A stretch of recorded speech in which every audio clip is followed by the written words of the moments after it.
Welcome back to the next episode of Dare to Date Me. This is a show where we really just talk about love, dating, and everything in between. And there's so much in between now. I'm Marla. And I'm Max. Today we're going to be talking about the whiplash of love, the love addiction or the love avoidance. Maria, please describe what these are, like love bombing, etc., because they're terms that are just unusual to me. They're also new. Yes. Yeah. Love bombing is really just trying to win someone's affection early on. And a lot of times I think people think it's mostly from gifts, extravagant gifts and things like that. But a lot of times it can just be from a message that someone says. To give you an example, you don't have to look any further. We're a perfect match. Or even in the very beginning, I'm feeling such a strong connection. I just feel like this is right. Like, even though the timing and the proper pacing hasn't been there, just saying those things to make someone else believe that they're the one that should be chosen.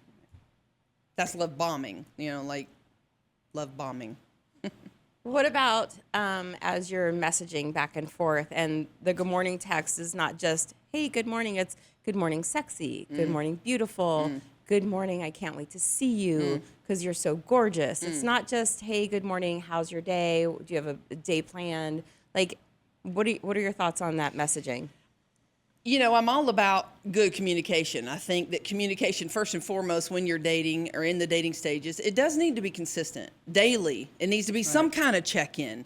I'm not a big fan of the good morning text, especially if it develops an expectation that I need to receive this good morning text. I need to receive a good night text every day.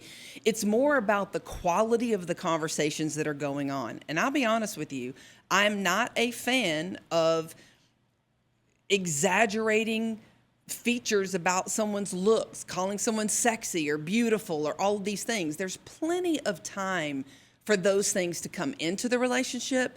First and foremost, if you're swiping on someone, evidently you're connecting because you find them attractive. So someone who needs to hear those words all the time, to me, that's a red flag because they need that validation. But more importantly, the messaging you send to others should really be about quality. Just like you said, I can't wait to see you. That's acceptable. That's acceptable. Right. Max and I just had this conversation this morning about text messaging. You connect with someone on an app, you start talking, you have minimal conversation, and then they start saying, oh my God, you're beautiful. Oh my God, you're so sexy. I love that picture of you. It just really amplifies your sexiness. I haven't even met you yet, and you already are going to a place where you know nothing about me, nothing but a picture. FYI, how do you even know those are my pictures? They're telling you right on the spot where their mind is, who they are. You have to pay attention to those things. They are red flags. Do they feel good? Yeah, it feels great to be told that you're attractive, but you should be able to feel that within yourself without having to hear that externally from someone else. Well, that's what's so interesting is that when these texts come on Marla's phone, it's like, how many times do you have to keep saying this? These guys, it's like they have nothing else to say, and they think they're winning you over with this. It just makes it comical because it's very unrealistic. They don't have anything else to say. And it's like, dude, I know I'm good looking. I don't need to hear it from you. Issues of abandonment from previous relationships and or feeling low self-worth. That they feel if they present themselves in this positive mannerism, that they feel, men and women, on this, we will never bash men or women. We're an equal opportunity basher in this dating app world, right? Yes. So men and women both do this. Is it the low self-esteem where the filters are being used, right? We've talked about it before.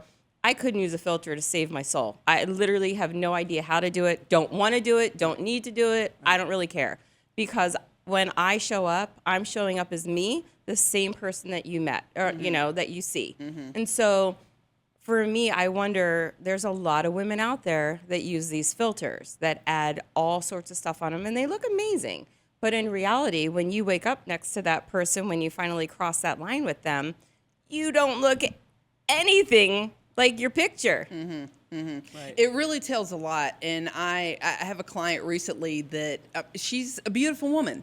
And a lot of her pictures, I feel like, can be intimidating to men because she's so attractive. And every one of her pictures, she has makeup on, she has her eyelashes done, and it's not like overdone. It's very nice and classy. But I told her, I said, I want you to upload a picture without makeup because I want you to show that you're real. Yeah, I think that's important because with all these things that people are saying, if the men are thinking that they have to keep saying these little pet names to try to woo you or think that they're going to flatter you into bed, it's ridiculous at this point. And they need to have a conversation and let them know that they're actually worthy of getting to that place. Right. You know? And then you have people like me, the other ones that are like the love avoidance people and don't want to have anything to do with any of these apps. So how do you get somebody to understand that you have to make yourself open and still talk to people? Yeah, past relationships, hurt and pain can really cause us to develop these protective measures that we demonstrate in our life, the walls that we build, because we don't want to let that person in to get hurt again. It's a natural, understandable feeling. And I always encourage approaching vulnerability gradually, starting small, not just in the first, in your bio, literally telling someone whatever your situation is. I had one client that, had overcome breast cancer and she wanted to talk about that on her bio. And I said, that's more private, intimate information. Right. Let's wait until someone has earned the right to learn that about you. So for someone who is avoidant, it is recognizable in the fact that they don't want to have those vulnerable conversations or they want to dive into work, friends not wanting to spend the quality time and have the deep conversations. But it really is something that you want to approach gradually because what's going to make that person who's an avoidant feel safe to share vulnerability is when they recognize that this person can handle a little. Right. And then share more. And would you think that love avoidance would also be part of the category of the serial dater? Because they're just dating, but they're not getting emotionally involved? Absolutely. It's kind of that, you can kind of have both. A person who's addicted to love and a person who is also love avoidant, where I love the high and the energy and of meeting someone new and of doing all the surface level stuff and the dinners and, going out and having the fun stuff. But then when seriousness comes and now we're wanting to talk about labels and what do you really think about something or what's your values, then they want to pull back and be like, oh, they're getting too close. So we can develop or people can develop that repetition in getting to know someone, having the highs and then dropping them to pull back and then getting right back in the cycle again of wanting to find someone new and just being in that serial dating cycle. So do you think that's where the push-pull comes into play of heartache, right? It's the poor woe is me. I've dated 4 men, not me personally. I've dated 4, but I know a couple people like this. I've dated 4 or 5 men, right? And they're all great. They're all amazing. This is the one, blah, blah, blah. 3 weeks later, I'll call, hey, Maria, how was your date with so-and-so? Oh, I'm not dating him anymore. Yeah. And it's like that push-pull cycle that you just talked about. And I'm like, well, why? What happened, right? It's definitely a rush too soon into something. You're feeling that high, that energy from the newness, and you just want to run with it. A lot of people even come in with saying, I love you, and I've never felt this way for anyone else before. And you're starting to get, you're hearing all the things that you want to hear. But it really is, in order to find like quality in today's modern dating culture, you've really got to take your time to vet.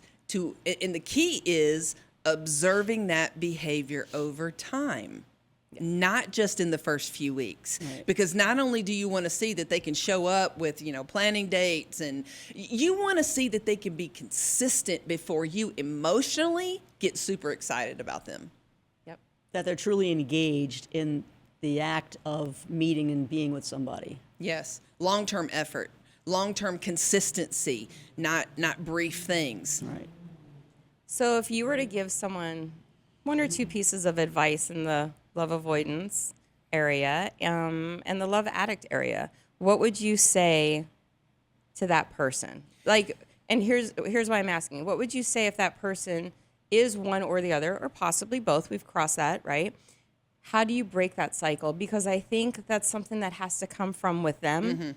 It has to come from within themselves, first and foremost. I think they have to be able to see that that's what they're doing. Yeah. So maybe first let's talk about what's the sign that you're doing it, and what's an opportunity for you to like move past it. Yeah. You're actually describing a lot of what's in my dating program. The very first thing we do is really analyze the history of your patterns, your dating patterns. What are you currently doing? What is the breakdown? What is leading to these negative results? Now, what is it that you really want? If that's what you really want, we've got to now figure out, well, what does it take to get that?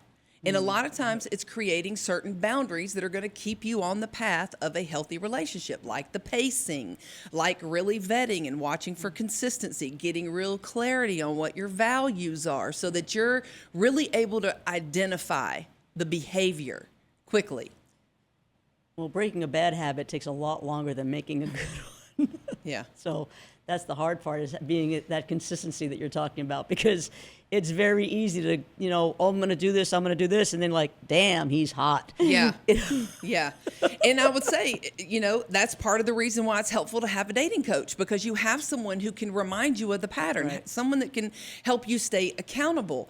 Because you mentioned the fact that it's harder to break an old habit than it is to create a new one. Actually, research shows that you can create a new habit. You can start this new habit in 30 days. It usually takes about 120 days for that now to become automatic, right? Consistency. So we have certain strategies within my program that you're now building new habits every single day. First and foremost, starting with your mindset, getting clarity on what it is that you want, being able to recognize it. And this is one of the biggest ones, I have to tell you, is really reflecting after every date.